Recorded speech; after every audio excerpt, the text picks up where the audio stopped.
सात तीनों फोरा एनिमल किंगडम।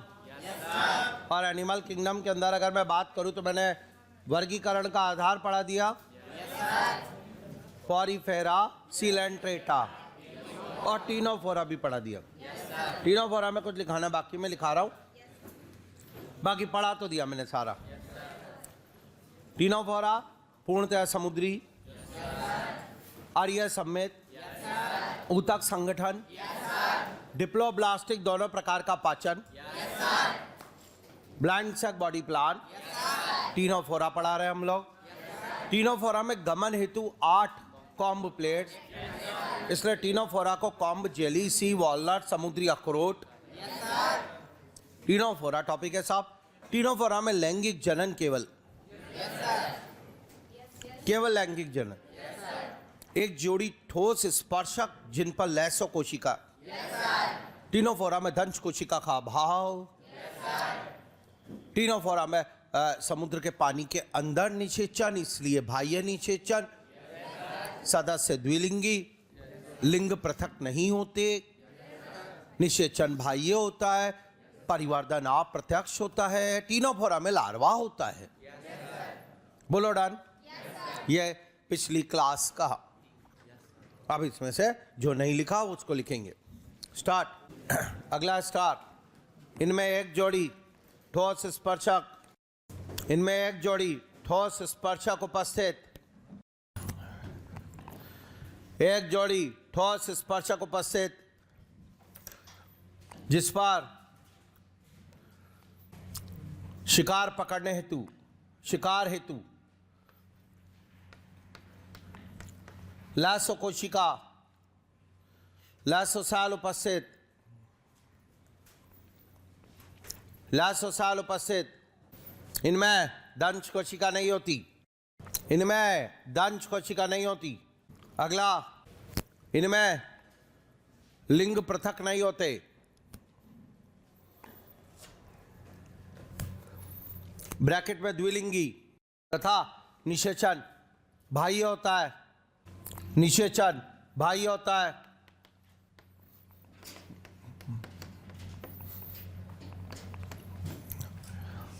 इनमें परिवर्धन अप्रत्यक्ष, इनडायरेक्ट, परिवर्धन अप्रत्यक्ष, कोमा सिडिपिड लार्वा उपस्थित। इनके लार्वा का नाम सिडिपिड, सिडिपिड लार्वा उपस्थित। सिलेंट्रेटा में लार्वा लिखा है था, सिलेंट्रेटा भाई लार्वा उपस्थित लिख लिया। चलो सिलेंट्रेटा में आओ और वहाँ है ना कहीं एडजस्ट करो, पॉलिप मेडुसा या वहाँ कहीं भी जहाँ चाहो वहाँ लिखो, दंश कोशिका के बाद या जहाँ भी चाहो वहाँ लिखो। इनमें या सिलेंट्रेटा के लार्वा, सिलेंट्रेटा का लार्वा प्लेनुला है,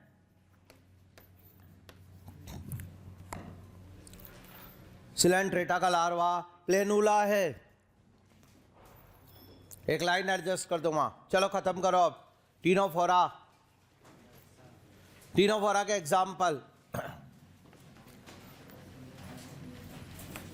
प्लूरोब्रेकिया पहला एग्जाम्पल, सिलेंट्रेटा का प्रथम एग्जाम्पल प्लूरोब्रेकिया जो कि नीट वाला बहुत देगा, क्योंकि दूसरा एग्जाम्पल है टीनोप्लेना,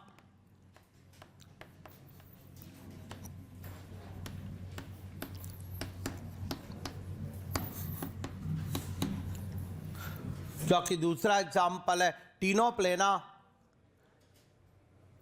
ये कम देगा क्योंकि इससे टीनोफोरा पता चल रहा है, ये वो इसलिए नहीं देता, प्लूरोब्रेकिया देता ऑप्शन में। निम्न में से वह जंतु, वो लिखा है कि जैव प्रदीप्तिशीलता, वही आता है सीधा। जैव प्रदीप्तिशीलता का गुण पाया जाता है, ऑप्शन देगा ओबेलिया। अरे यार ऐसे देगा। और अब आना चाहिए तुझे, ऑप्शन देगा ओबेलिया, साइकॉन, प्लेनेरिया और ऐसे करके प्लूरोब्रेकिया। तो टीनो प्लेना देगा तो तुझे पता ही चल गया टीनो फोरा, इसलिए नहीं। पर कोई नहीं, दो एग्जाम्पल दोनों डन, टीनो फोरा डन। कॉपी से रीडिंग टीनो फोरा। अरे यार एक लाइन इसमें भी रहेगी, जनन केवल लैंगिक विधि से होता।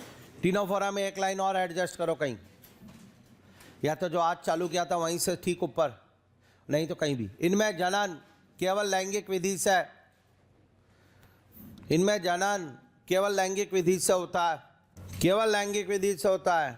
डन कर, जल्दी आ जा, बस रुके मत, फटाफट। अब रीडिंग बिना डिस्टर्ब टीनो फोरा की रीडिंग। एनसीईआरटी देख टीनो फोरा की, फालम टीनो फोरा की एनसीईआरटी से एक बार कर डाल यार फटाफट। हिंदी वाली में कुछ इशू हो सकता है, मैच कर ले यहीं, करेक्शन कर ले यहीं, जल्दी कर ले यार। ये तो कह रहा हूँ ना, हिंदी में लिख रहा होगा, इंग्लिश में तो नहीं लिख रहा, इनडायरेक्ट होगा इंग्लिश में तो। हाँ करेक्शन करो हिंदी में, इसलिए तो मैंने कहा पढ़ते जाओ यहीं करेक्शन करते जाओ। हिंदी वाली में करेक्शन करके लिखो, अप्रत्यक्ष लिख करो उसको पहले, तो प्रत्यक्ष को अप्रत्यक्ष मिलता है ये लिख रहा है, फिर कह रहा है लार्वा नहीं मिलता है, तो लिखो वहीं लार्वा। एक काम कर, लार्वा नहीं मिलता की जगह सीडिपिड लार्वा मिलता है कर दे। हिंदी वाली में सीडिपिड लार्वा मिलता है। और पूछ कोई, ध्येय प्रदीप्तिशीलता तो होगा, समुद्री अखरोट तो लिख रहा होगा, पूर्णतया समुद्री तो होगा। लाइन आ गई, ऐसा लगना चाहिए यार भाई याद करा के एनसीईआरटी छपा दी। एक बार और देखे किसको समझ में आया। टीनो फोरा पे डबल एरो लगाओ, एनसीईआरटी में डबल एरो टीनो फोरा पे, खत्म हुआ ये। 1 2 3 देखे कौन बता रहा है। ब्रेन कोरल मेंड्रेना, अभी याद नहीं है, कर लें आज पूरा एक बार। आज या तो पोरीफेरा सिलेंटेटा टीनो फोरा ही पढ़ो आप बैठ के यहाँ। फिर कैसे यार, इतना मेहनत, एक बार और। ब्रेन कोरल, सी फैन, गोर्गोनिया, सी फैन गोर्गोनिया। अच्छा और बता, मजा आएगा। ओबेलिया में पॉलिप होती है या मेडुसा है? दोनों होती है। ओबेलिया में पॉलिप और मेडुसा दोनों अवस्था होती है। अब आएगा मजा, स्टार्ट एक बार। किसे कहते हैं पुर्तगाल का युद्धोपात? पाइसेलिया, पाइसेलिया को पुर्तगाल का युद्धोपात। अब आ रहा पोर्टुगीज मैन ऑफ वॉर, पुर्तगाल का युद्धोपात किसे कहते हैं? Venus flower basket, Euplectella, Euplectella, Venus flower basket किसे कहते हैं? स्वच्छ जलीय स्पंज, स्पॉन्जिला, स्पॉन्जिला स्वच्छ जलीय स्पंज। क्या हो रहा है तुम्हें, नहीं आ रहा क्या यार? फिर एक बार में याद है यार, कह दे आज मजा आ जाए। फाइसेलिया में ओनली पॉलिप अवस्था दोनों होती है, तो ओनली मेडुसा किसमें? Aurelia, Aurelia jellyfish, only Medusa. Hydra, hydra में ओनली पॉलिप, हाइड्रा में ओनली पॉलिप। सी फैन में ओनली पॉलिप, सी फैन में ओनली पॉलिप। अरे यार कह दे आज की कोरल निडेरिया होते हैं, कोरल निडेरिया होते हैं। याद सर, सिलेंट्रेटा के सदस्य कोरल। मजा आ रहा है यार, एक बार में और बता, मुझे मजा आएगा। नाल तंत्र किसका लक्षण? नाल तंत्र। तो फिर जैव प्रदीप्तिशीलता, तो फिर कॉम्ब प्लेट्स, तो फिर दंश कोशिका, तो जठर संवैनी गुहा है, तो आर्कियोसाइट कोशिका, पॉरीफेरा तो कशाब युक्त कोइनोसाइट कोशिका, पॉरीफेरा। आज मजा, पूरे एक एक लाइन याद, बोल हाँ या ना।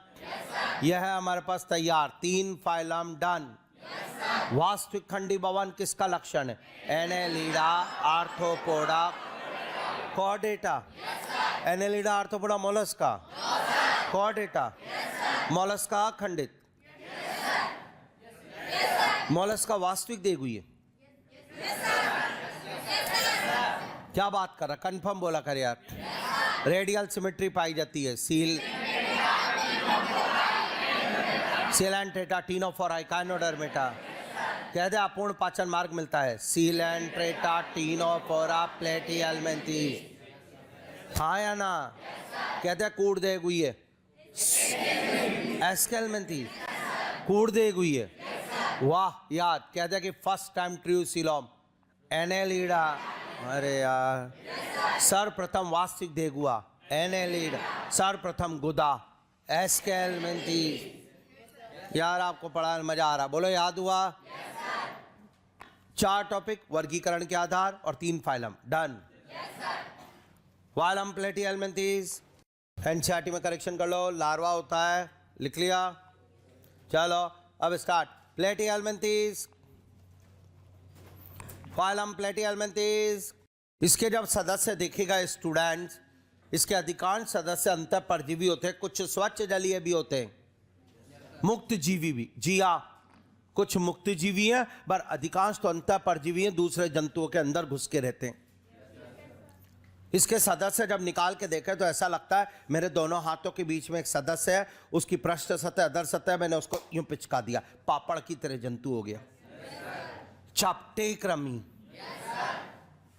पिचका दिया मैंने बिल्कुल, पृष्ठ और अधर सतह से चपटे, तो चपटे क्रमी सामान्यतया कहते हैं। सामान्यतया इन्हें चपटे क्रमी कहा जाता है। पॉरीफेरा को स्पंज कहा जाता है। मजा आ रहा है। टीनोफोरा को कॉम्ब जेली कहते हैं। और आज प्लेटिहेल्मिन्थेस के सदस्य चपटे क्रमी फ्लैट वार्म इंग्लिश में कहलाते हैं।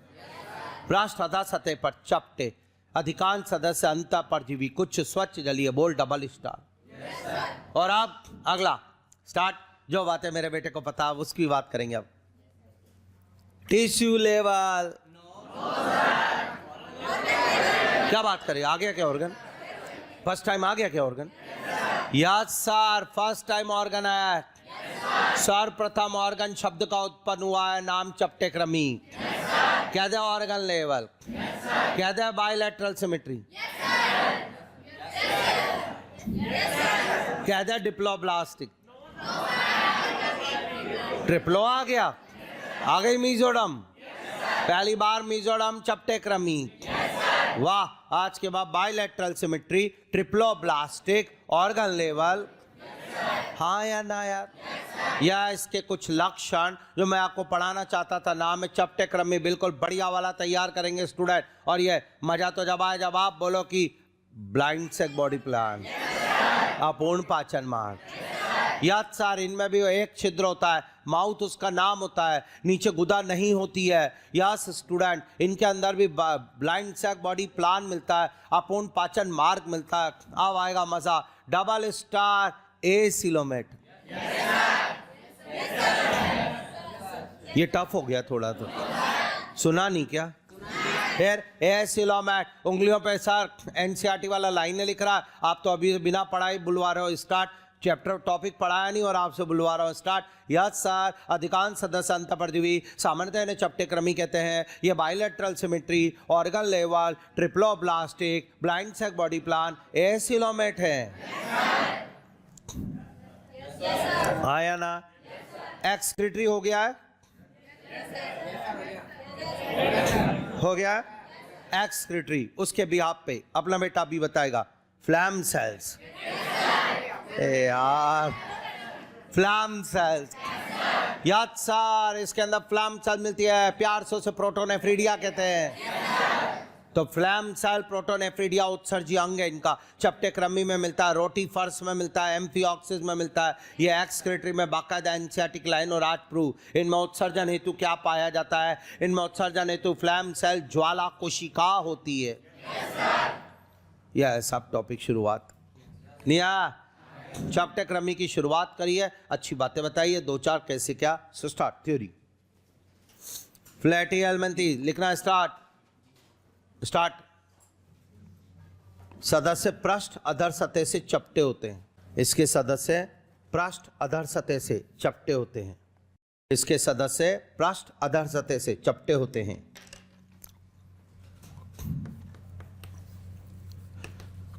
चपटे होते हैं, उन्हें फ्लैट वार्म चपटे क्रमी फ्लैट वार्म चपटे क्रमी कहते हैं, उन्हें फ्लैट वार्म चपटे क्रमी कहते हैं। अगला, अधिकांश सदस्य अंतःपरजीवी।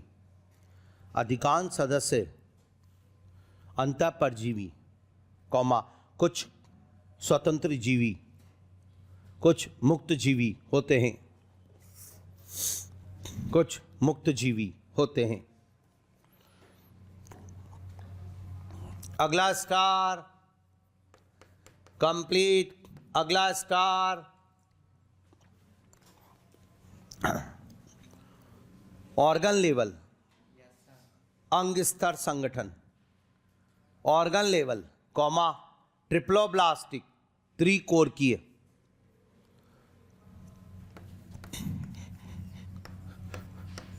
Organ level, triploblastic, bilateral symmetry, द्विपार्श्व सममित।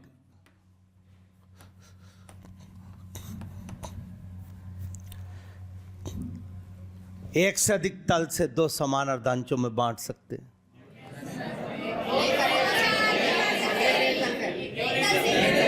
अच्छा, एक ही तल से? ओबेलिया को कर लेते एक से अधिक तल से। जरूरी नहीं है वो रेडियल सिमेट्री पूछे, वो कथन भी देगा। ओबेलिया को एक से अधिक तल से दो समान अर्धांशों में बांटा जा सकता है। कथनों की लिस्ट चल रही है, 4 अलग अलग एनिमल के कथन देगा। तूने कहा नहीं ये स्टेटमेंट पता नहीं कैसा आ गया, मुझे तो याद था ओबेलिया रेडियल सिमेट्री है। बात वही है, घुमा फिरा के कुछ भी देगा। हम हर क्लास में कुछ ना कुछ बोलेंगे, यही तो याद कराता हूं मैं डायवर्सिटी में। स्टार्ट यहां तक का done. Bilateral symmetry done sir. अगला लेख, अपूर्ण पाचन मार्ग, ब्रैकेट में ब्लाइंड सक बॉडी प्लान।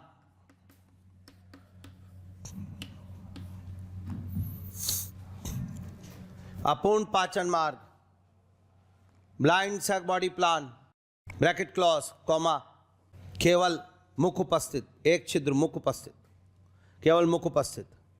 लेकिन आपको एक बात बतानी थी, इसके कुछ सदस्य जैसे टीनिया सोलियम, नाम सुनाओ, टेप वर्म, उसके अंदर तो भगवान ने आहार नाल ही नहीं दी।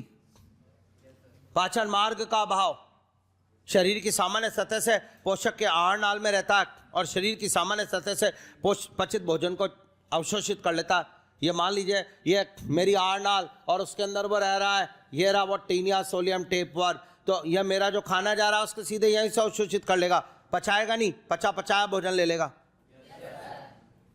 आहार नाल का यह अभाव, इसी में कॉमा लगा के कुछ सदस्यों जैसे टेप वर्म में, कुछ सदस्यों जैसे टेप वर्म में, टेप वर्म में, कुछ सदस्यों जैसे टेप वर्म में आहार नाल नहीं होती, आहार नाल नहीं होती।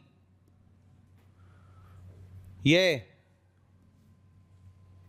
शरीर की सामान्य सतह से, शरीर की सामान्य सतह से पोषक पदार्थों का अवशोषण करते हैं।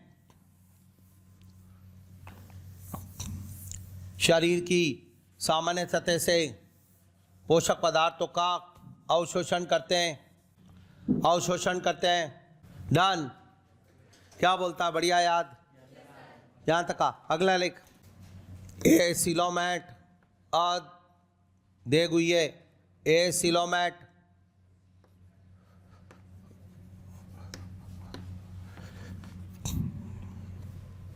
अगला उत्सर्जन हेतु, उत्सर्जन व परासरण, परासरण, उत्सर्जन व परासरण नियमन हेतु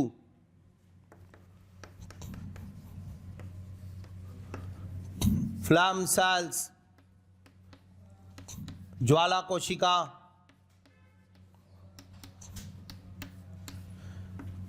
या प्रोटोनेफ्रीडिया,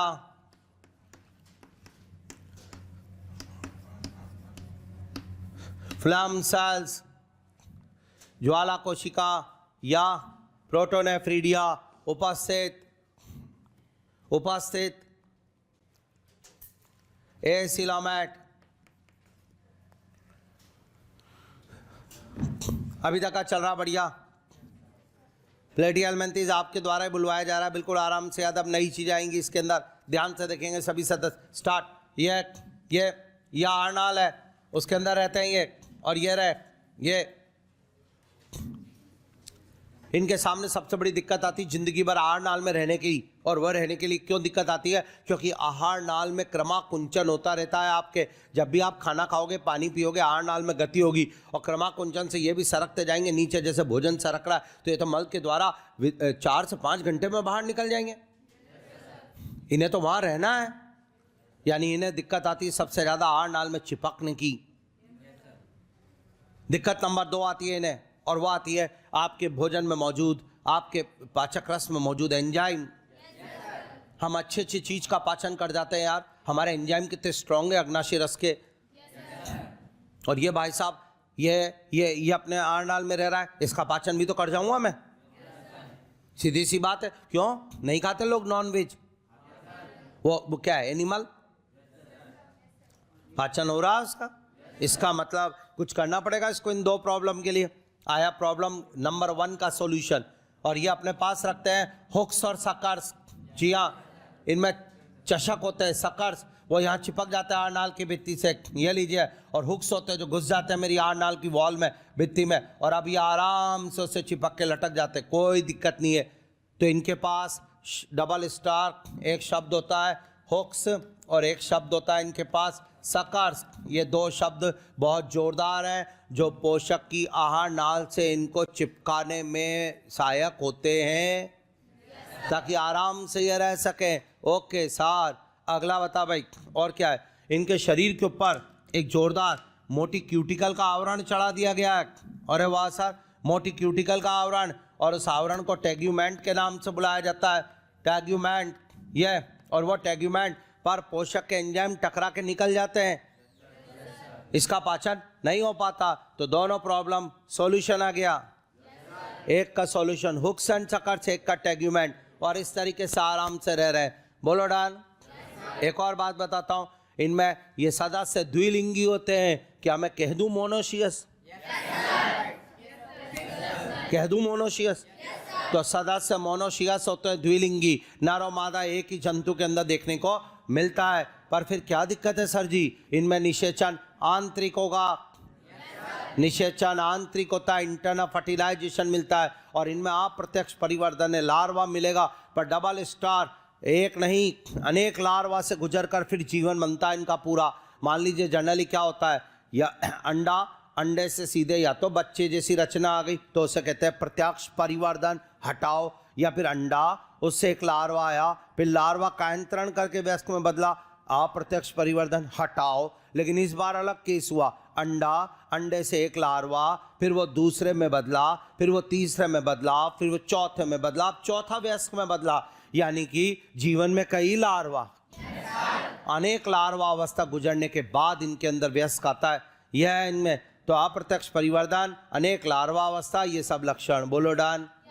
बहुत सिंपल, आराम से तैयार। स्टार्ट लिखेगा। अच्छा एक बात बताओ, क्या ये कथन सत्य है इनका? इनमें मीजोडाम होती है किंतु देगुआ नहीं। हाँ, वह क्वेश्चन था। तो क्या इनकी देगुआ बीच में से फटी हुई, सॉरी, इनकी मीजोडाम बीच में से फटी हुई नहीं होगी? मीजोडाम में कोई रिक्त स्थान नहीं, नहीं, इसलिए इसे कहते हैं ठोस मीजोडाम, सॉलिड मीजोडाम। वो इनका अभिलाक्षणिक गुण है, सॉलिड मीजोडाम का होना, फ्लैम सेल्स का होना, एसिलोमेट का होना। लिखिएगा। इनमें मीजोडाम होती है किंतु देगुआ नहीं। मीजोडाम होती है किंतु देगुआ नहीं। अगला देगुआ नहीं, अगला ठोस मीजोडाम, सॉलिड मीजोडाम, ठोस मीजोडाम पाई जाती है। ठोस मीजोडाम उपस्थित होती है, पाई जाती है। अगला, इनमें हुक्स प्लस सकर्स होते हैं, हुक्स प्लस सकर्स होते हैं, जो पोषक से अटैचमेंट को क्या कहते हैं? पोषक से चिपकने में सहायक। फॉर अटैचमेंट टू होस्ट में सहायक। अगला स्टार, शरीर पर मोटी क्यूटिकल का आवरण, शरीर पर मोटी क्यूटिकल का आवरण, आवरण ब्रैकेट में टेग्यूमेंट, शरीर पर मोटी क्यूटिकल का आवरण ब्रैकेट में टेग्यूमेंट होता है, टेग्यूमेंट ब्रैकेट क्लोज होता है, जो पोषक के एंजाइमों से, जो पोषक के एंजाइम से बचाता है, पोषक के एंजाइम से बचाता है। अगला इसके सदस्य है द्विलिंगी, ब्रैकेट में मोनोशियस, द्विलिंगी ब्रैकेट में मोनोशियस, कॉमा निषेचन आंतरिक होता है, निषेचन आंतरिक होता है। अगला इनमें अप्रत्यक्ष परिवर्धन, इनमें अप्रत्यक्ष परिवर्धन होता है, अप्रत्यक्ष परिवर्धन होता है तथा जीवन में, जीवन अवस्था में अनेक लार्वावस्था, जीवन में अनेक लार्वावस्था उपस्थित, अनेक लार्वावस्था उपस्थित, अनेक लार्वावस्था उपस्थित। डन। प्लेटिहेल्मिन्थेस चीजें नहीं बताइए बस, होक्सन सकर्स, सॉलिड मीजोडम, बाकी सब आता है आपको? तैयार है? रीडिंग, कॉपी से प्लेटिहेल्मिन्थेस की रीडिंग, कॉपी से प्लेटिहेल्मिन्थेस की रीडिंग। डन। एनसीईआरटी से प्लेटिहेल्मिन्थेस की रीडिंग, एनसीईआरटी फटाफट निकाल, रीडिंग कर डाल, एक एक शब्द बिल्कुल बढ़िया याद। एनसीईआरटी से प्लेटिहेल्मिन्थेस बिना डिस्टर्ब रीडिंग। अब तो बोल यार, डन है एनसीईआरटी? आ जाए एग्जाम्पल, 3 एग्जाम्पल है, तीनों पढ़ा देता हूं फिर आएगा मजा। लिख पहला प्लेनेरिया, पहला example, example number 1 planaria. Planaria को डिजेशिया भी कहते हैं, आएगा नहीं है नाम, कोई बात नहीं। अब प्लेनेरिया लिख लिया। प्लेनेरिया एक चपटाक्रमी है और तू विश्वास नहीं करेगा, यही वो है जो मुक्त जीवी है, फ्री लिविंग। प्लेनेरिया पे 2 स्टार नीट के बनते, निम्न में सब है स्वतंत्र जीवी चपटाक्रमी छांटो। बंदा जानता है चपटाक्रमी जनरली अंतः परजीवी होता है, मुक्त जीवी तो होता ही नहीं है। कुछ होते हैं ना, तो कुछ में यही है, वो जोरदार जलीय है, मुक्त जीवी है। प्लेनेरिया पे दूसरा डबल स्टार, वो तो डबल स्टार है और वही है सर्वाधिक पुनरुद्भवन क्षमता। प्लेनेरिया के शरीर को काट दो 10-12 टुकड़ों में, हर टुकड़े से नया प्लेनेरिया बन जाएगा, इसे कहते हैं पुनरुद्भवन क्षमता। प्लेनेरिया में जबरदस्त पुनरुद्भवन क्षमता पाई जाती है, तो इसके 2 स्टार नीट के और दोनों आने चाहिए। स्टार्ट। पहला यह मुक्त जीवी जलीय चपटाक्रमी है, मुक्त जीवी जलीय चपटाक्रमी है।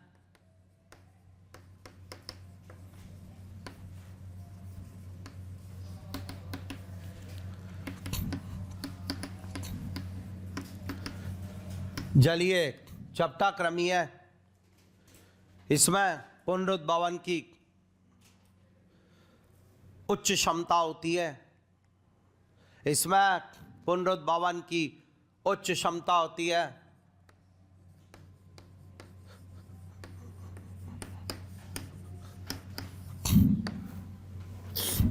दूसरा उदाहरण फैस्क्योला हिपेटिका लीवर फ्लूक। उदाहरण number 2 Fasciola hepatica liver fluke. यकृतक्रमी लीवर फ्लूक, ये पत्ती के समान होता है, इसके ऊपर ऐसे छेद होता है, ये थोड़ा सा भाग और फिर ऐसे पत्ती के समान होता है। एनसीईआरटी में इसका डायग्राम दिया हुआ है, ये लीजिए स्टार्ट। ये ऊपर का छेद माउथ के नाम से बुलाया जाता है, ये लीजिए। ये डाइजेनेटिक होता है, डाइजेनेटिक मतलब 2 पोषक में अपनी जिंदगी बिताता है। क्या बता सकते हैं इसका, ये इसका क्या, ये मेरे कहाँ मिलेगा, बाइल डक्ट में, इंटेस्टाइन में या लीवर में? ये मेरे लीवर में मिलेगा, बाइल डक्ट में मिलेगा कि इंटेस्टाइन आंत्र में मिलेगा? कंफर्म? एक बार सोच लो, कंफर्म? पढ़ा हुआ है 7th 8th 9th 10th उन सब में आ जाता है, कोई नहीं, फिर भी आप कोई बात नहीं, ये मेरे में है ही नहीं। भेड़ बकरी की बाइल डक्ट में मिलता है, पित्त वाहिनी के अंदर, वहाँ उसको पित्त रस को ब्लॉक करता है। या मनुष्य में पाया नहीं जाता, ये द्विपोषकी है यानी कि डाइजेनेटिक है, इसका एक, उसमें मनुष्य कुछ नहीं है, इसका एक पोषक भेड़ बकरी और दूसरा पोषक इसका स्थलीय घोंगे, जो कि गार्डन में मिलते हैं। गार्डन घोंगे मोलस्का होते हैं, स्नेल वहां मिलता है। ये भेड़ बकरी की पित्त वाहिनी में रहता है और उनके अंदर लीवर रॉट नाम की बीमारी करता है। भोजन का पाचन नहीं कर पाती भेड़ बकरी, भूख खत्म हो जाती है उसकी। उसके बाद ये निषेचन करते हैं वहां अंदर ही, और निषेचन करके जबरदस्त लाखों में अंडे देते हैं, 1000 लाखों में। और वो सारे अंडे पित्त वाहिनी और आंत्र से भेड़ के मल के साथ मिट्टी में आ जाते हैं। अब मिट्टी में भेड़ बकरी जनरली गार्डन घास इस वाले एरिया में रहती है, वहाँ मिट्टी में आ जाते हैं, वहाँ घोंगा पड़ा होता है। वो अंडे पहले फूटते हैं सूर्य का प्रकाश लगकर, हवा लगकर, और उनमें से लार्वा निकलता है और लार्वा गति करके घुस जाता है घोंगे में। अब लार्वा घोंगे के अंदर 3-4 लार्वा अवस्था गुजारता है, उसके बाद उसकी आखिरी अवस्था निकल के बाहर मिट्टी में आ जाती है, घास पे चिपक जाती है। और अब घास को खाने के लिए भेड़ बकरी आती है और वह उस घास को खाती है, तो उसके साथ वो लार्वा चला गया इसके अंदर और फिर भेड़ में बन जाएगा जाके फैस्क्यूला। अरे यार इसके बारे में तो फैस्क्यूला हेपेटिका कहाँ होता है, कैसे क्या, ये एनसीईआरटी में एक शब्द नहीं दिया हुआ, पर हमने पढ़ ली लाइन और समझा दिया। डन, स्टार्ट आके लिख रहा हूं, लिखिए फटाफट। फैस्क्यूला हेपेटिका यह द्विपोषकी है, डाइजेनेटिक है, द्विपोषकीय है। इसका प्राथमिक पोषक भेड़ कौमा बकरी तथा इसका प्राथमिक पोषक भेड़ कौमा बकरी तथा दूसरा पोषक स्नेल घोंगा है, घोंगा है, स्नेल घोंगा है।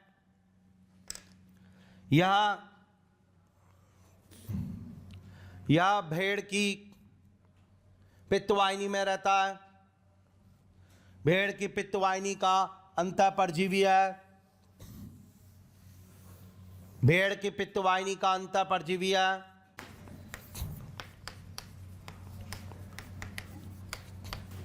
पित्तवाहिनी का अंतःपरजीवी है।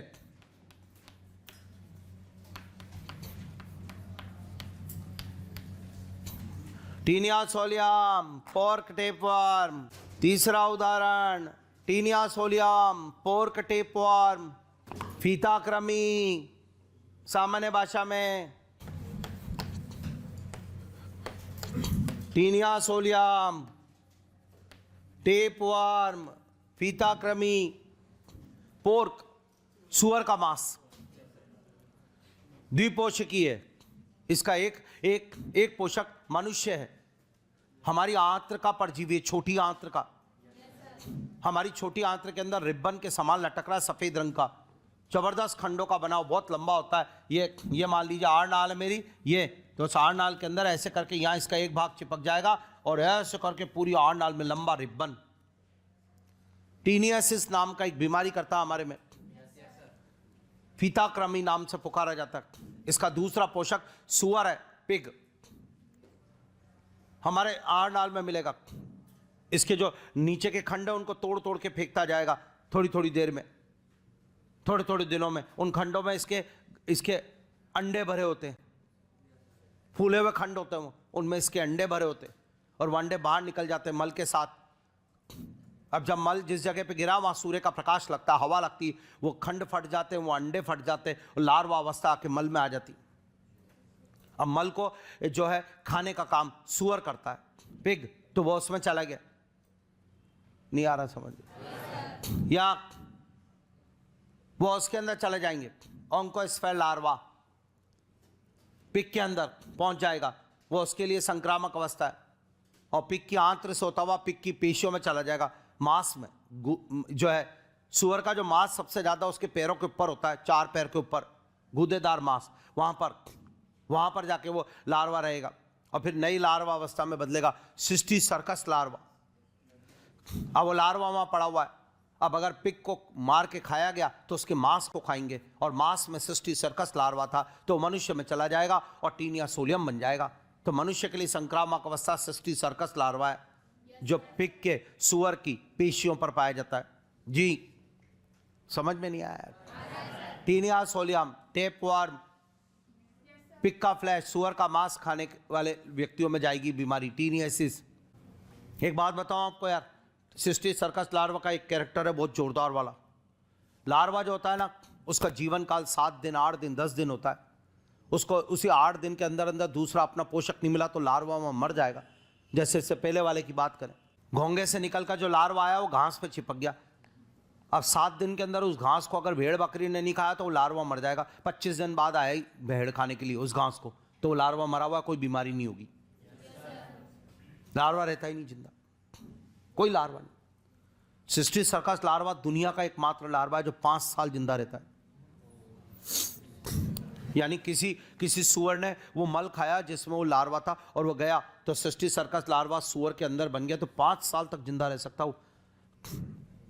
यानी उस सुअर को अगर वो मल खाने के 2 साल बाद भी मार के खाया तो भी बीमारी होगी, वरना जनरली ये होता है कि 7 या 8 दिन बाद। तो बड़ा खतरनाक बात। इस बीमारी से बचने का एक तरीका तो यह है कि सुअर का मांस नहीं खाएं, पर नहीं रहा नहीं जा रहा, खाऊंगा। बहुत ज्यादा सॉफ्ट यानी कोमल और रेशेदार और प्रोटीन युक्त होता है सुअर का मांस।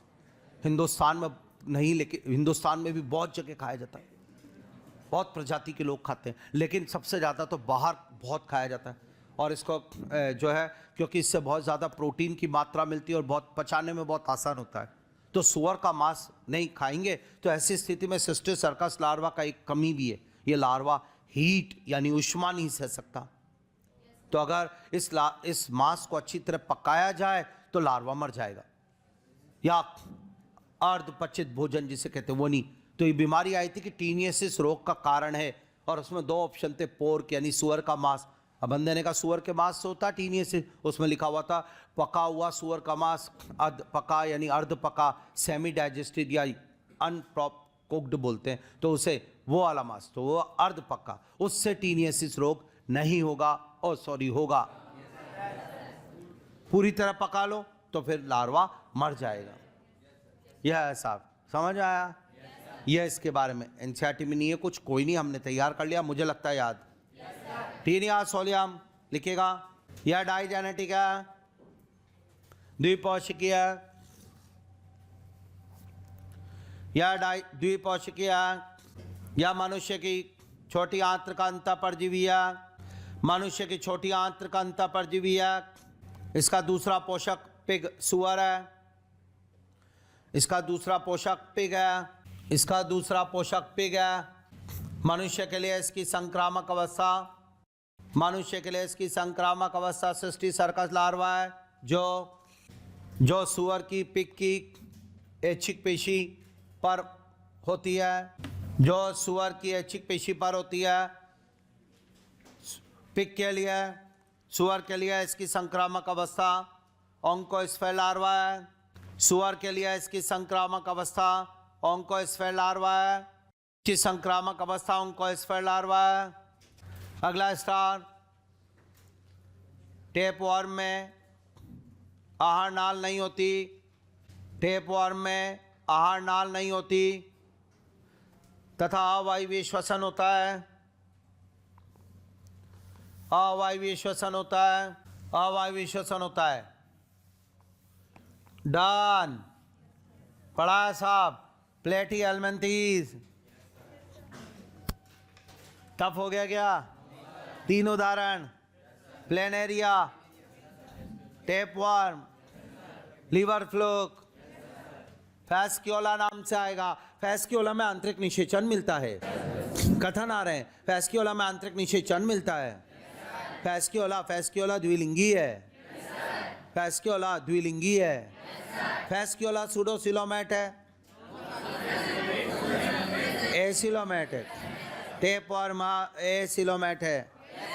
बिल्कुल बढ़िया, तैयार, यहाँ तक याद। आज के बाद डबल स्टार, फैस्क्योला में आर्य सम्मिति है, पक्का? यह हमारे पास टॉपिक प्लेटीहेल्मिन्थेस डन। एक बार मेरी कॉपी से और रीडिंग पूरा। चल भाई आजा।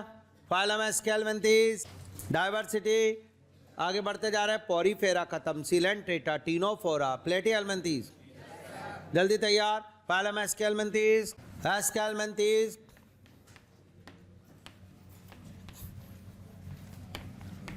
कई बार निमेटोडा,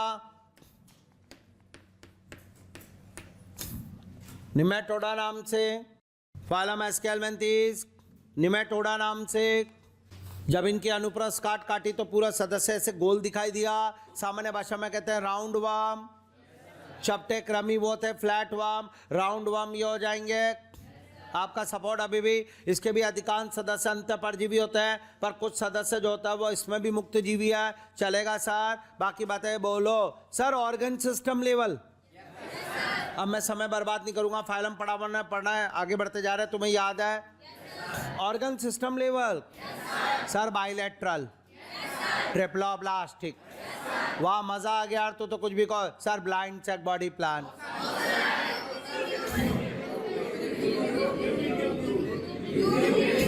अब तो नहीं है ना ब्लाइंड चेक? अब आएगा tube within tube body plan. मजा आ रहा है यार। एक बार और अब इनमें मिलेगा tube within tube body plan. पहली बार है ना? सही है। पूर्ण पाचन मार्ग देखने को मिलेगा स्टूडेंट। इसके सदस्यों में यह पूर्ण पाचन मार्ग ये मुख होता है। मुख के बाद ऐसे एक फूली हुई रचना होती है इसके अंदर स्टूडेंट, ये रही, और ये ऐसे करके ये आरनाल होती है पूरी बढ़िया। ये स्टार्ट, ये आरनाल है स्टूडेंट, ये मुख होता है स्टूडेंट, माउथ पाया जाता है, और आरनाल के अंदर और ये एनस होती है, तो पूर्ण पाचन मार्ग मिलेगा। यह इनका जोरदार लक्षण। एक बात आपको बताने की बहुत इच्छा हो रही है, और वह स्टार्ट, यह इसमें फूली हुई रचना जो होती है इसको बोलते हैं मस्कुलर फेरिंग्स स्टूडेंट, पेशीय, या स्टूडेंट मस्कुलर फेरिंग्स, पेशीय ग्रसनी, यह इसका आद्वितीय लक्षण है स्टूडेंट। ये पेशीय ग्रसनी होती है, ये क्या काम करती है स्टूडेंट? ये अंत परजीवी होता है, ये पाया जाता है। जरा इसका शरीर अगर मैं बनाऊं तो स्टूडेंट, यह इसकी बॉडी वॉल है, ये बॉडी वॉल है, यह बॉडी वॉल है। ये लीजिए डबल स्टार, यह इसकी बॉडी वॉल है। तो बॉडी वॉल यानी ट्यूब में ट्यूब, पाइप में pipe, tube within tube body plan, नलिका में नलिका वाला देह हुआ, ये देखने को मिल रही है साफ, बिल्कुल सर दिख रही है। और सदस्य अंत परजीवी हमारी आरनाल में मिल रहा है। यहाँ मेरा भोजन पड़ा हुआ, ये फेरिंग्स ऐसे दबेगी, ये दबी, ये छोड़ा, और जैसे छोड़ा भोजन अंदर। इंक भरते हैं अपन लोग पेन में, ये दबाया, इंक ऊपर चढ़ गई, हाँ या ना? ये दबाया, ये छोड़ा, इंक ऊपर, ऐसे भोजन यानी पेशीय ग्रासनी एक चूषक अंग की तरह कार्य करती है और भोजन ग्रहण में सहायक। आद्वितीय लक्षण मस्कुलर फेरिंग्स का होना, पेशीय ग्रसनी का होना। आज के बाद आद्वितीय लक्षण है एस्केल्मेंथीज का। अब आ रहा मजा पढ़ाने में स्टार्ट, यानी इसका मस्कुलर फेरिंग, ठोस मेसोडर्म प्लेटिहेल्मिन्थेस,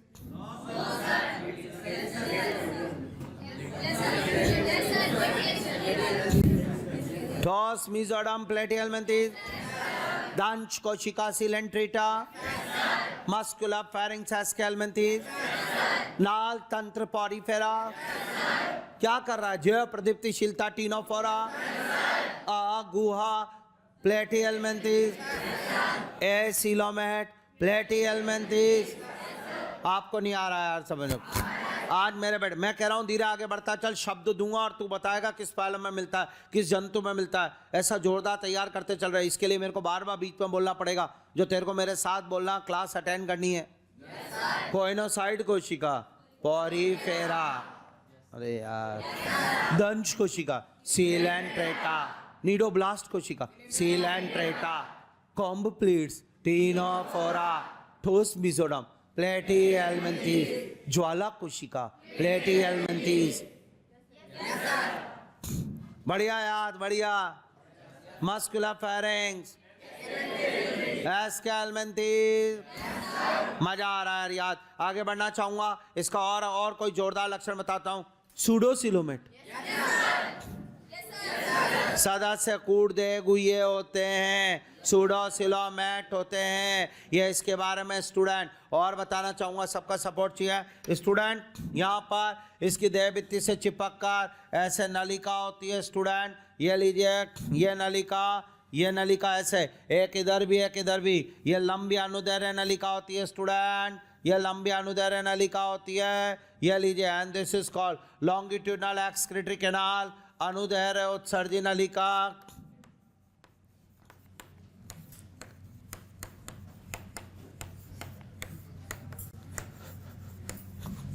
अनुदैर्घ्य उत्सर्जी नलिका, लॉन्गिट्यूडनल एक्सक्रीटरी कैनाल, ये हमारे पास आ गया, ये तैयार। तो इनकी देह भित्ति से चिपक कर एक जोड़ी ऐसे नलिका होती है, ये इनका शरीर है मान ले, तो इधर चिपक रही इधर चिपक रही है, और ये पूरे गुहा में से अपशिष्ट पदार्थों को ले लेती है, सारा अपशिष्ट पदार्थ इसमें भर जाता है।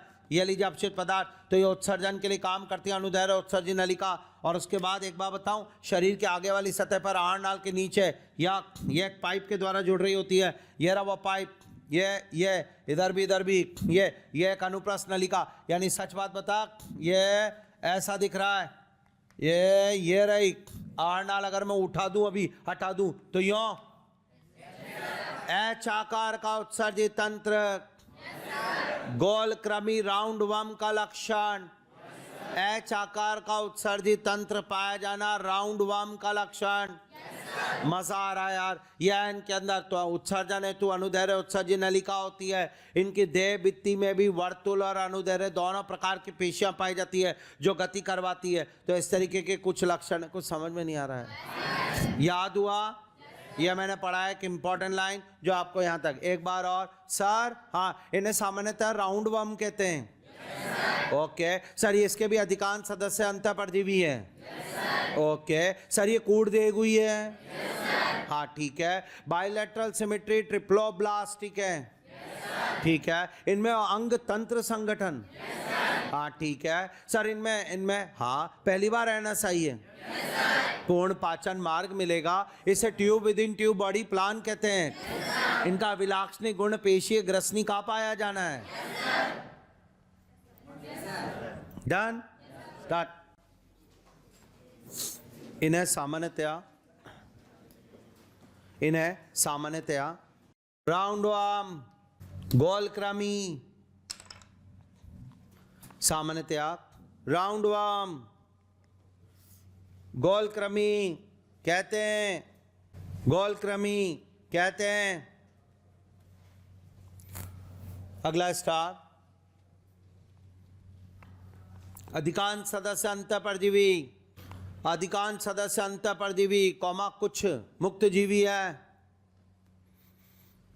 कुछ मुक्त जीवी हैं। अगला स्टार,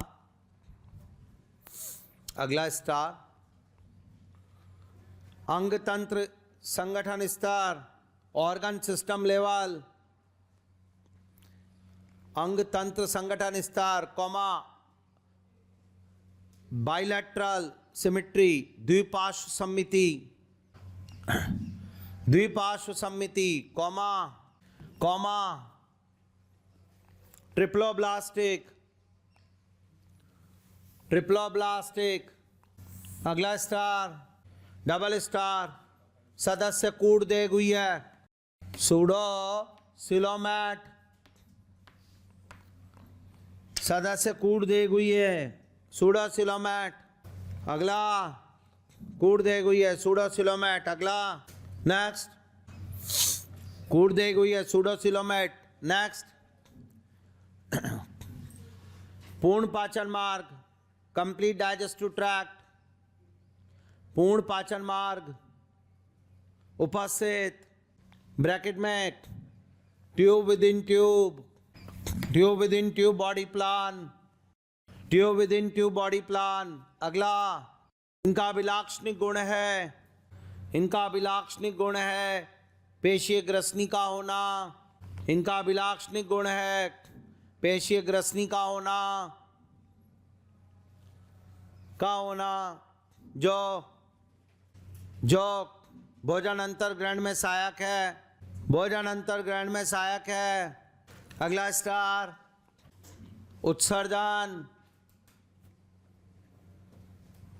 उत्सर्जन हेतु अनुदैर्घ्य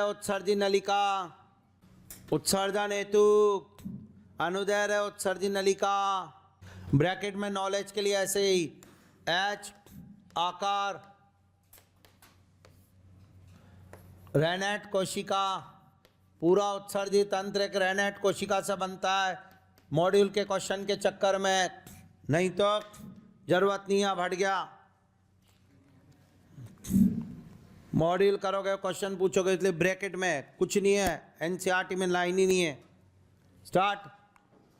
क्या हो गया भाई, नहीं आया समझ? ज़्यादा तो नहीं हो रहा टॉपिक? एक दिन में एक फाइल हम पढ़ा देते हैं थोड़ी थोड़ी देर तक, चलना तो अभी कौन सी डेट आ गई है। खैर कोई बात नहीं, स्टार्ट। समझ में आया नहीं है? जोरदार चल रहा है, बढ़िया याद। और अब आओ, यहाँ तक का पूरा पढ़ने के बाद अब मैं आपको एक नई चीज़ इसमें पढ़ाता हूँ, ध्यान से सुनना, बहुत बढ़िया। ये क्या होता है, इसके सदस्य और कैसे, ये लक्षण तो इनका हो गया है ना। अब इधर देखो, ये इनकी जो एपिडर्मिस है ना, वो बहुकेंद्र की है, मल्टी न्यूक्लिएटेड एपिडर्मिस, ये भी लक्षण। तो एस्के हेलमिंथिस के चुनिंदा लक्षण है, एक सूडोसिलोम, एक पेशीय ग्रसनी, एक बहुकेंद्रीय की अधिचर्म, ये बढ़िया लक्षण। अब सुनो, इसके सदस्य एक लिंगी यानी नर और मादा पृथक पृथक, शायद डायोशियस। अब इसमें नर और मादा में अलग से जो है लक्षण में लैंगिक द्विरूपता देखने को मिलती है। ये ऐसे इसके सदस्य होते हैं स्टूडेंट, ये इस जगह पर, ये इस जगह पर, जी हाँ स्टूडेंट, ये ऐसे करके सदस्य अलग से नर और मादा में लैंगिक द्विरूपता देखने को मिलती है। ये स्टार्ट, ये इसमें मेल होता है, ये इसमें फीमेल होती है स्टूडेंट। ये नर और मादा, साफ लग रहा है, नर स्मॉलर यानी छोटा, मादा लंबी और बड़ी। ये एक पॉइंट इसके अंदर पता लगाने का तरीका, नर और मादा दोनों एक जगह पर हैं तो पता लग जाएगा। नर छोटा होता है लंबाई के अंदर भी और थोड़ा सा पतला है, और मादा थोड़ी सी मोटी है और लंबी है। एक और फर्क बताता हूँ सबसे बड़ा, और वही है नर का पश्च सिरा वक्रित होता है, इसके 2-3 कुंडल मारता है ये पूंछ वाला सिरा, यानी कर्व्ड टेल बोलते हैं इसको इंग्लिश में, वक्रित पूंछ। मादा में ऐसा नहीं होता है, केवल हल्का सा मुड़ा हुआ होता है, पर मादा में वक्रित पूंछ यानी कुंडल नहीं बनाएगा। एक और फर्क बताता हूँ, 2 के बाद 3। नर के इस आखिरी सिरे पर ऐसे एक जोड़ी कांटे नुमा रचना निकलती है, और इन्हें पीनियल सीटी के नाम से बुलाया जाता है। पीनियल सीटी, वाह, इन्हें पीनियल सीटी के नाम से बुलाया जाता है। ये एक जोड़ी होती है कांटे के समान रचना, ये, और ये मैथुन में सहायक होती है, तो मैथुन में सहायक होती है ये रचना, ये मादा में नहीं मिलेगी। मैथुनांग हमेशा नर में मिलता है, या तो मैथुनांग है ये इसका, एस्के हेलमिंथिस का मैथुनांग जो है वो पीनियल सीटी है। जैसे स्तनधारी में पेनिस यानी शीशन होता है, वैसे इनके नर में पीनियल सीटी होता है, जो कि मादा में उपस्थित छिद्र को, रंध्र को खोलने के लिए एक रचना है। अब डबल स्टार, 3 फर्क नर और मादा में। नर जो है वो छोटा, मादा लंबी व बड़ी होती है। नर में पूंछ वक्रित है, मादा में सीधी है। नर में पीनियल सीटी है, मादा में नहीं है। अगला बात, अगर मैथुनांग है तो फिर तो शुक्राणु मादा में ही डलेंगे, तो आंतरिक निषेचन, निषेचन आंतरिक होगा। इनमें परिवर्धन कुछ में प्रत्यक्ष होता है, कुछ में लार्वा भी मिलता है, तो दोनों प्रकार का मिलता है। तो आप परिवर्धन लिख दोगे, प्रत्यक्ष अप्रत्यक्ष दोनों, पर वास्तविकता अभी तक समझ में आया? बोलो हाँ या ना? मजा आ गया यार बैच में। एक बार और जनन से रिलेटेड बातें डन हुई। सर सदस्य एक लिंगी है, स्पष्ट लैंगिक द्विरूपता है, नर जो होता है वो छोटा है, ओके सर। निषेचन आंतरिक है, परिवर्धन प्रत्यक्ष और अप्रत्यक्ष दोनों है।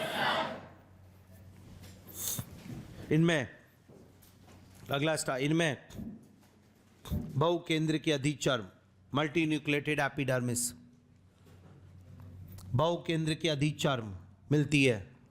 इनमें बहुकेंद्र की अधिचर्म होती है। अगला स्टार, बहुकेंद्र की अधिचर्म होती है। अगला स्टार, नेक्स्ट, सदस्य एक लिंगी,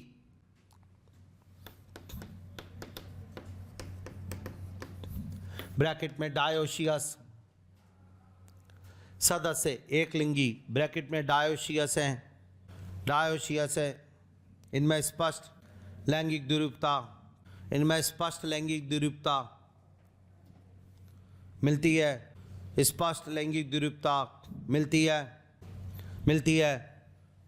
अगला स्टार, इनमें मेल, इनमें मेल स्मॉलर छोटा तथा वक्रित पूंछ, कर्व्ड टेल, वक्रित पूंछ युक्त होता है। मेल छोटा कोमा वक्रित पूंछ युक्त होता है। इनमें मादा लंबी कॉमा बड़ी, लॉन्गर लार्जर, लंबी कॉमा बड़ी तथा सीधी पूंछ युक्त, स्ट्रेट टेल, सीधी पूंछ युक्त है, सीधी पूंछ युक्त है। अगला नर में एक जोड़ी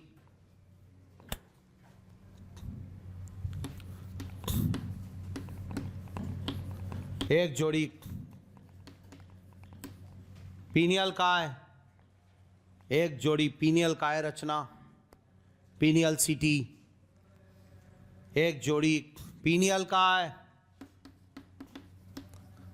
पीनियल सिटी होती है जो मैथुन में सहायक है। एक जोड़ी पीनियल काय, पीनियल सिटी होती है जो मैथुन में सहायक है, अगला स्टार। इनमें निषेचन आंतरिक है तथा परिवर्धन प्रत्यक्ष या अप्रत्यक्ष। इनमें निषेचन आंतरिक है तथा परिवर्धन प्रत्यक्ष या अप्रत्यक्ष होता है। टफ हो गया क्या यार? Round 1 done. कोई मेरे बेटे से बोला आज कि साला पेशीय ग्रस्त नहीं कहना, निमेटोडा, एस्केल्मेंथीज। शब्द तू दे, मैं बता के फेंक दूंगा आज कहां से कौन सी चीज है। मैंने कहा पेशीय ग्रस्त नहीं, एस्केल्मेंथी। मैंने कहा नाल तंत्र, पॉरीफेरा। मैंने कहा एसिलोम, रेटियलमेंथी। मैंने कहा ठोस मिसोडम, रेटियलमेंथी। मैंने कहा कूड़ देगुआ, एस्केल्मेंथी। मैंने कहा जैव प्रदीप्तिशीलता, टीनोफोरा। मैंने कहा जठर समयनी गुआ। मैंने कहा कोइनोसाइट कोशिका। मैंने कहा ज्वाला कोशिका, प्लेटियलमेंथी। मजा आ रहा है यार कुछ। मैंने कहा बहुकेंद्रिक अधिचर, एस्केल्मेंथी।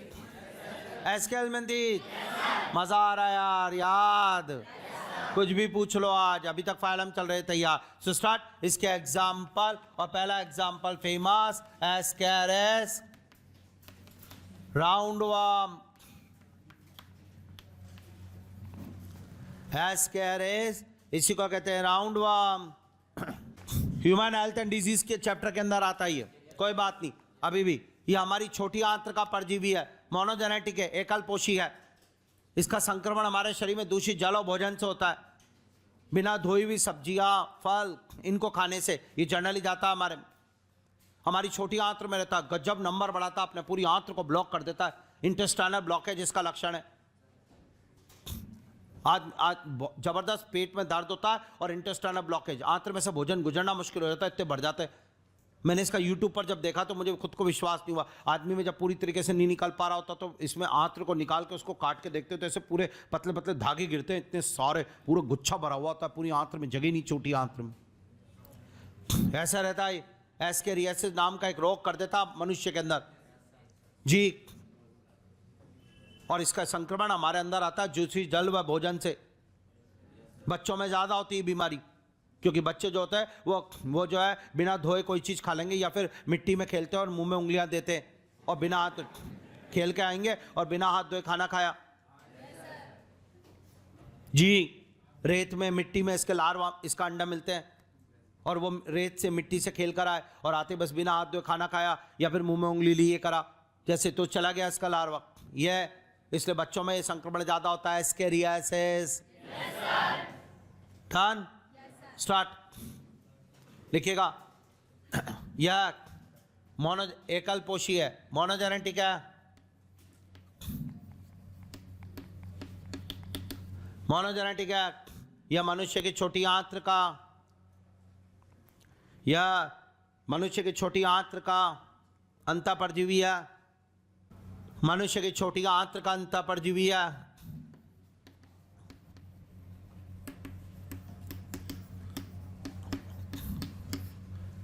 जो एस्केरियासिस रोग करता है।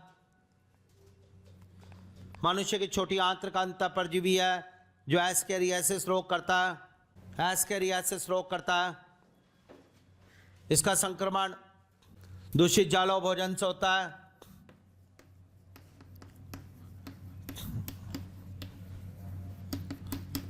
इसका संक्रमण दूषित जालो भोजन से होता है।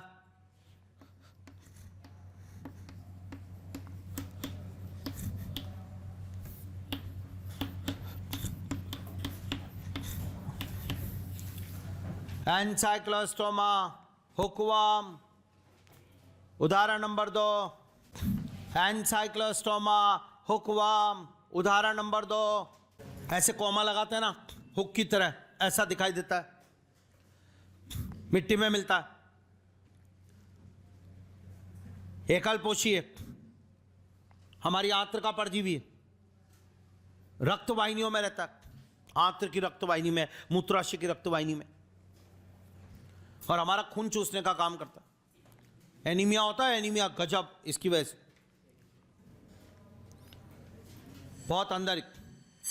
और सबसे बड़ी बात है प्रवेश कैसे करता है, बहुत जोरदार बात, प्रवेश कैसे करता है।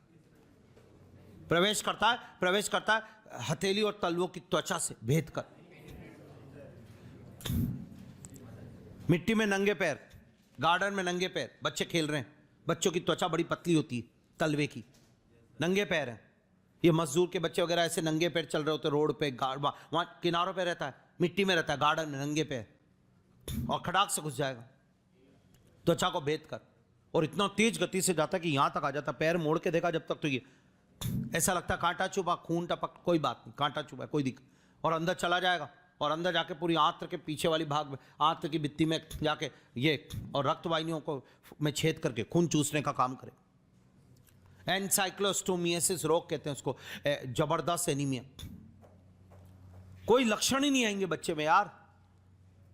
आदमी को ये ऊपर वाली बीमारी में पेट में दर्द हो रहा है, भूख नहीं लग रही है, इसमें कोई लक्षण ही नहीं है, बच्चा कुछ बोलेगा ही नहीं।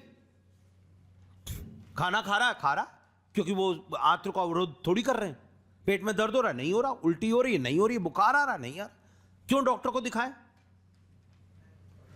इसलिए घातक, सबसे घातक निमेटोडा है, अंदर ही अंदर जान ले रहा है,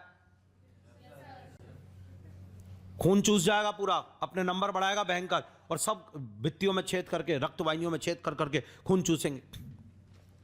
बस एक ही लक्षण होता है जिसपे ध्यान नहीं देते माता पिता, बच्चे की आंखें पीली हो रही होती यहां से नीचे।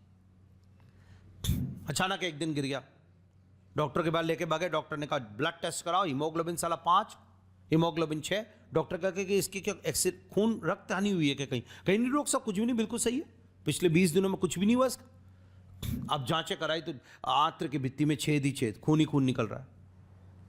एनसाइक्लोस्टोमेसिस निमेटोडा से कभी मौत नहीं होती, पर इससे मौत हो जाती है अगर समय पर डॉक्टर पहुंचा नहीं, और या फिर क्योंकि बच्चा तो मर ही जाएगा, खून की इतनी कमी। नहीं आया समझ में? कैसे गया क्या? मैं चाहूं तो सिर्फ लाइन दी है एनसीईआरटी में, नाम कोमा लगा के, लेकिन एक एक दो दो लाइन से क्या याद रहता है। स्टार्ट। एनसाइक्लोस्टोमा, हुकवर्म, एकल पोषी, मोनोजेनेटिक है, मोनोजेनेटिक है,